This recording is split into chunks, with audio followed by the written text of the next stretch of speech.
প্রভাবশালী চাপে চিকিৎসক ইশরাত রফিক ঈশিতার বিরুদ্ধে মামলা করেছে র্যাব। এই পর্যবেক্ষণ দিয়েছে হাইকোর্ট। একই সাথে আইসিটি মামলায় কারাবন্দী ইশরাতকে বেকসুর খালাস দিয়েছে আদালত। হাইকোর্টে ডাক্তার ঈশিতার আপিল আবেদনে নিষ্পত্তি করে এই রায় দেন বিচারপতি মোহাম্মদ আশরাফুল কামাল। তার আইনজীবী শেখ কানিস ফাতেমা জানান, এই ঘটনার সাথে জড়িতদের খুঁজে বের করতে স্বরাষ্ট্র মন্ত্রণালয়কে তদন্ত কমিটি গঠন করার নির্দেশ দেওয়া হয়েছে। প্রতিবেদন জমা দিতে সময় দেওয়া হয়েছে ৩ মাস। ২০২১ সালের ১ আগস্ট ডাক্তার ঈশিতাকে গ্রেপ্তার করে র্যাব।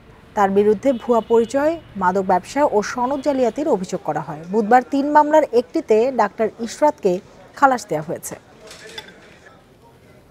রায় প্রথমেই বলেছেন যে ঊর্ধ্বতন কর্তৃপক্ষের এবং কোনো প্রভাবশালী কর্তৃপক্ষের ইন্ধনে র্যাব আসলে এই মামলাটা করেছে এবং হোম মিনিস্ট্রিতে তিনি ডিরেকশন দিয়েছেন যেন ৩ মাসের মধ্যে এই মামলার একটা তদন্ত, এই মামলা বিষয়ে একটা তদন্ত কমিটি গঠন করে তদন্ত রিপোর্টটা হাইকোর্টে জমা দেওয়া হয়।